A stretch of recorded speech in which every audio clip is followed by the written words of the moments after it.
How the fuck's it going, everyone? Back to date with another video and something slightly different for you here, as you will see in the title above or below if you've already clicked on the video. Today I was going to actually do like a these modern albums a 10 out of 10 vid, but then I've decided, because I've had this one on the back burner for a little while and I'd done most of the prep work for it already, I thought I would just come along and do this because I thought it was a bit of a laid back approach for a Sunday afternoon, yeah, I just quite fancied doing it. So what I'm going to be doing here is actually my first Q&A video. A little while back I asked you to kind of post a bunch of comments with your questions down below, and I got a few and I noted them all down, had to think about some of the answers if they were indeed quite expansive kind of questions, or open-ended questions I should say. And yeah, I just never did anything with it, so here I am, and we'll just kind of see how far through it we get without this video being like 2 hours long. If it starts getting a bit too long, I'll just cut it off there and I'll answer the questions that I don't get to in the future at some point. But I'm hoping to kind of get a bit of discussion going here. I'm hoping a few of you kind of comment with a few more questions so that we can keep this going as a bit of a series over here, because as you know, I absolutely love engaging with my comment section in general, whether it's like regular viewers who comment all the time, or just anybody who fancies having a dig at me or whatever, picking my brain about something. Either which way, I'm very keen to kind of have a bit of a discussion with you guys. So yeah, without further ado, what's going on in the background first of all? This is Inquisition with God knows how many albums in this was. Quite a few albums in. This is their 2016 full-length album entitled Bloodshed Across the Empyrean Altar Beyond the Celestial Zenith. Yeah, that is no joke, that is actually what the fucking title is. That's just kind of designed to trip up people such as me who can't pronounce shit. But this is absolutely fantastic, kind of straightforward US black metal. Very riff-centric.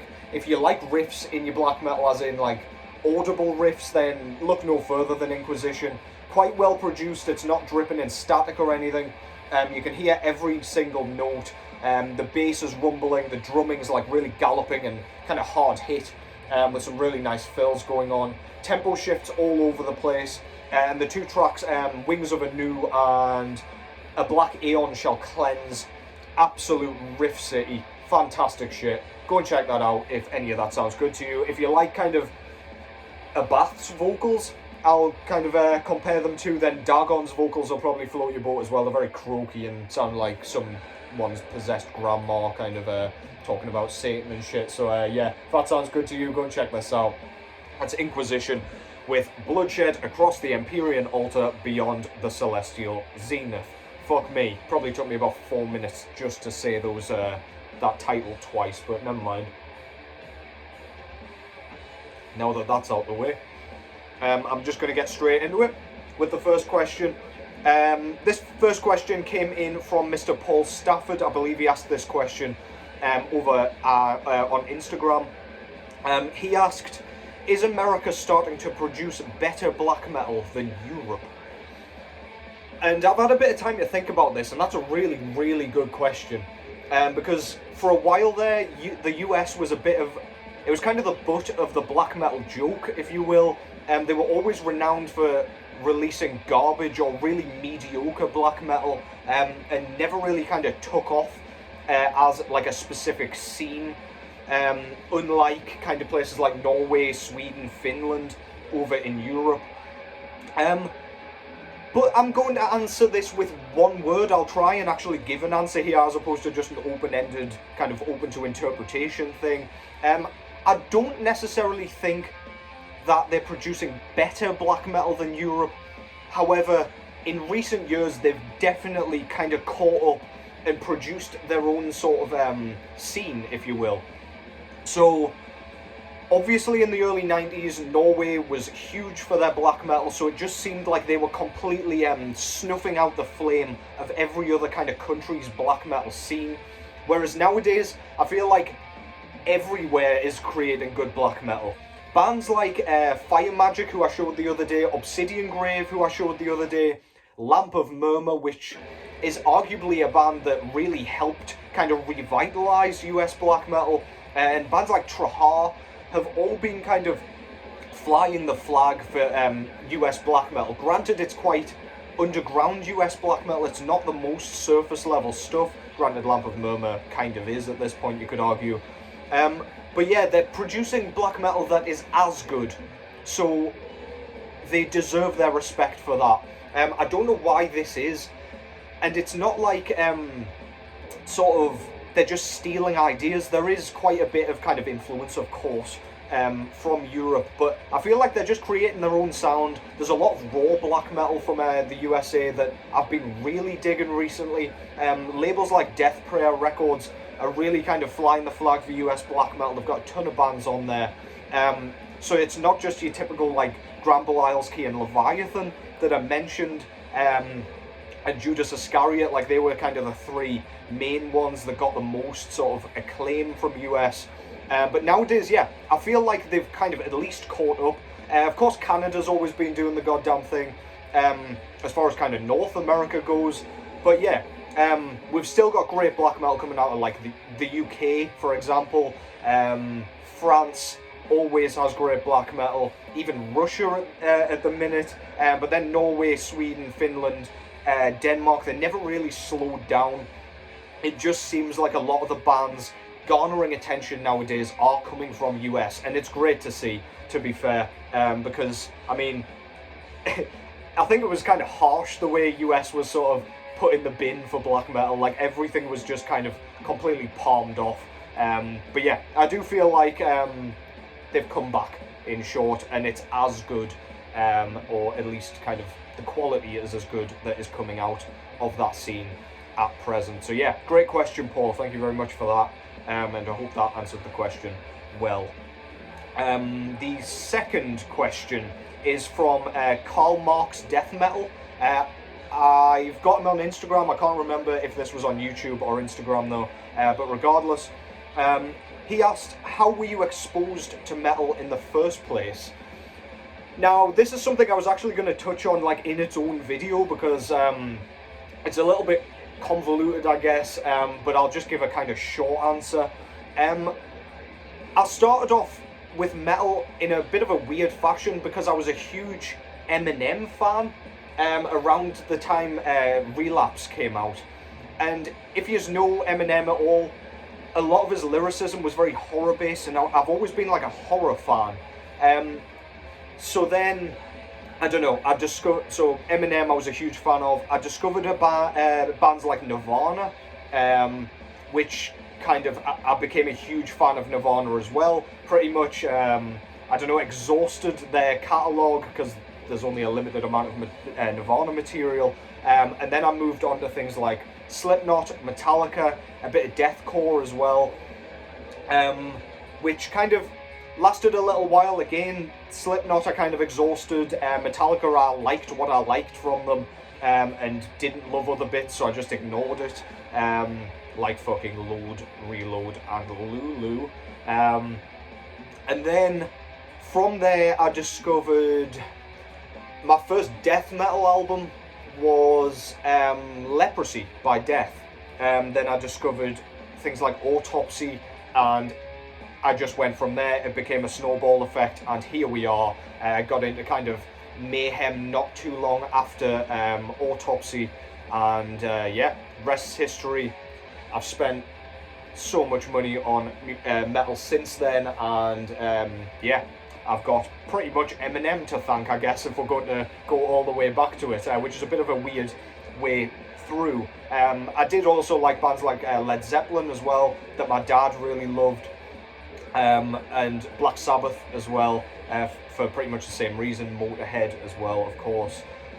But yeah, that's pretty much how I came through. I neglected to mention Stevie Ray Vaughan there. He is a huge kind of influencer to me, or to my music taste anyway, in terms of like guitar work and appreciating that. But yeah, that was kind of alongside the Nirvana and Eminem and Slipknot and things like that. So yeah, hope that answers the question. And yeah, feel free to rinse the fuck out of me for anything I just said there. But yeah, all hail Eminem's old work at least. But I do fucking love Relapse. out of pure nostalgia probably, but never mind. Anyway, number 3, thank you very much Karl Marx for that question. Number 3, this was asked by Mauricio Contreras. I hope I pronounced that correctly. I do apologise, dude, fuck me. But he asked, how many albums are you able to listen to throughout a normal day? And I believe he added onto the end of that question, because I wish I could listen to more albums effectively. And yeah, don't we all, man? So when I'm at work, I don't listen to music at work, but normally, like, if I'm travelling in, I will listen to at least an album on the way in and on the way back. So there's 2 right there.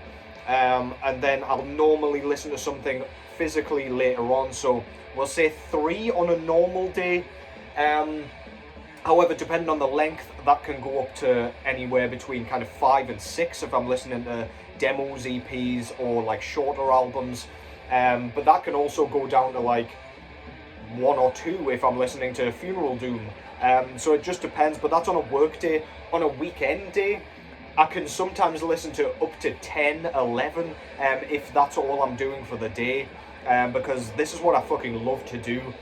And yeah, I've got a room committed to this hobby, so I spend an awful lot of time just sat here listening to music. So it all depends really. But I would say, yeah, on average 3, 4 during kind of a work week. So yeah, that pretty much answers that. Thank you very much for the question. Number 4 was asked by Carl Sweeney. And he asked most overrated death metal and black metal bands and most underrated in your opinion. Now this is a huge question, so I've just written down a few that kind of came to mind first of all. So first of all, I'll do the overrated death metal bands. Definitely bands like Sanguisugabogg, 200 Stab Wounds, Frozen Soul, kind of the caveman death metal bands that came over from Maggot Stomp and ended up on like Century Media Records, for example. They're typically the bands that really kind of come to mind straight away as far as overrated. You could say I don't like that style, and that's why I say they're all overrated, because they're all of the same sort of style. It's all kind of walking the line between brutal death metal and kind of old school death metal worship, sounding like it's being played by kind of hardcore guys, which in many cases it is. But then my argument to the contrary would be Frozen Soul pretty much sounds like a bolt thrower worship band, and I fucking love bolt throwers, so I mean, I don't know, do with that what you will. I just feel like these are the bands that kind of garner the most attention. They garner a lot of hype, mainly because of Maggot Stomp, and then, I don't know, Century Media obviously helps promote them, and yeah, they just become huge through that. Frozen Soul even had Matt HiFi out of Trivium performing and producing their latest album, so that can also help as well, because Trivium have a huge following, and so does Matt himself. So yeah, probably those bands are the ones that first come to mind.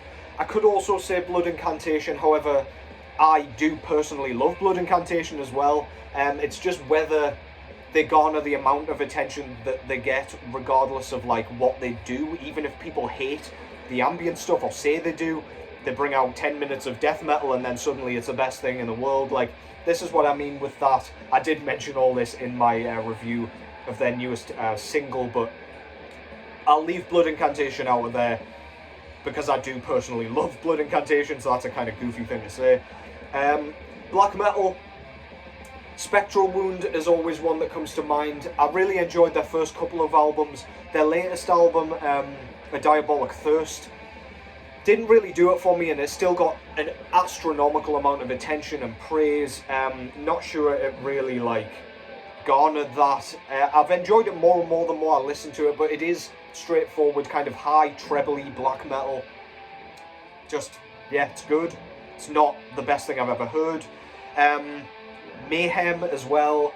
To me, they've brought out a couple of outstanding things very early on, and then afterwards with like Grand Declaration of War, Chimera, even the later stuff like Esoteric Warfare, it's all right. Like, they're more infamous than, like, I don't know, than their music's worth, if that makes any sense. I don't dislike them by any means, and I can understand why some people do enjoy the mid-era kind of stuff, but yeah, Mayhem comes to mind for sure as well. Underrated death metal bands. For the reason Blood Incantation's overrated, I'm going to say underrated Timeghoul for sure. Timeghoul doesn't get enough kind of praise for their influence on kind of cosmic death metal nowadays. Clearly influenced Blood Incantation's sound quite a bit. Mephitis as well.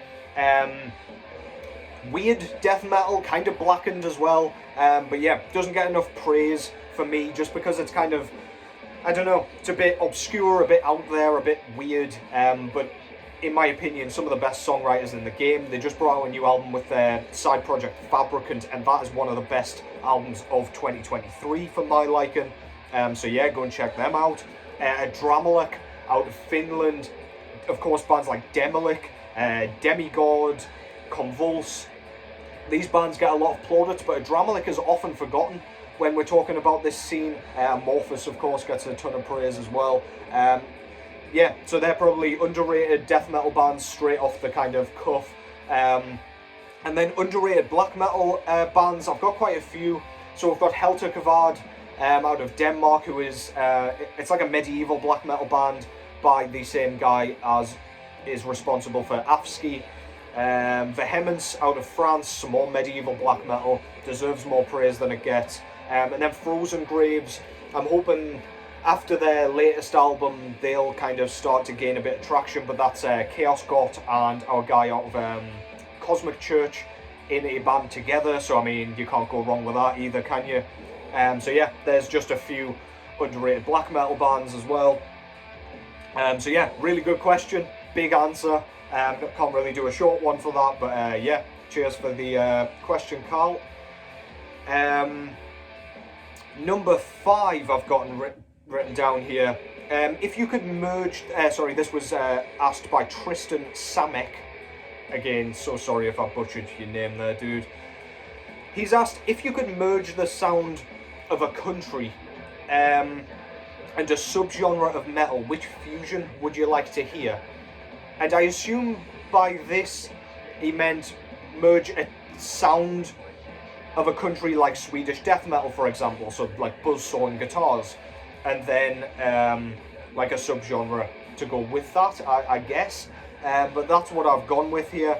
And what I came up with, it's hard to kind of come up with stuff that actually might sound good but hasn't already been done, and I don't really know if this has, so I'd like to see some sort of fusion between like psychedelic kind of black and punk in the style of like Devil Master and like crust or like kind of Swedish death metal. So like if you mix Dismember with Devil Master, for example, I feel like that could be a really fucking tasty kind of party combination right there. But yeah, I don't know, didn't really know what to do with that one, but yeah, hope that answers your question. Number 6 I've got from Jacob Miller, also known as Record Warrior. I think this was over on Instagram. He asked favourite Swedish death metal bands. Now I've pretty much done this in my death metal starter pack, but of course we've got Grave, Dismember, we've got Entombed, formerly Nihilist, Carnage, we've got an absolute ton, Gormant, God Macabre. All these bands absolutely deserve a mention. Cemetery, of course, as well. Desultory. Absolutely tons of Swedish death metal bands that I fucking love. Repugnant, sorry, as well. Yeah, hope that answers your question. Pretty short answer, but all the kind of typical stuff that you'd probably expect to come up there. So yeah, thank you very much for the question, Jacob. Mess of the Void asked me how many records in total do I own. At the minute in my Discogs, I think I've got 912 recorded. So yeah, a fair few, but I've got tons on the way as well. So I mean, that number's always going up. It's fucking ridiculous, really. But yeah, not a number I like to look at too often, to be honest, because then naturally your mind goes to how much you've spent on them, and that's a slippery slope. But yeah, cheers for the question there, Mess of the Void. And finally, we're all right time-wise, so I will answer this final question. Aiden asked me, what's my turntable and hi-fi setup? Now, I'm no audiophile, so I don't really know what my kit is like in terms of like you lot. Like, I don't know if you snub your nose at this or what, but my turntable is a Bang & Olufsen Beargram 1202. I believe this is all stuff from the 70s, and that's paired with a Beolab 1700 amp. The speakers that I've got are Beovox 1200 Bang & Olufsen, all Bang & Olufsen. My granddad actually had this setup kind of just sat around.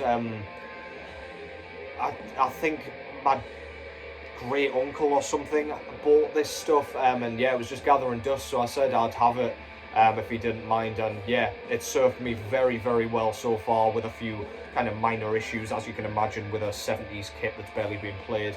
But yeah, it's absolutely killer. I fucking love the sound and everything, and just, yeah, it feels like a kind of purist setup, and all the kit's very satisfying and very, like, I don't know, feels very old school. So yeah, that hopefully answers that as well.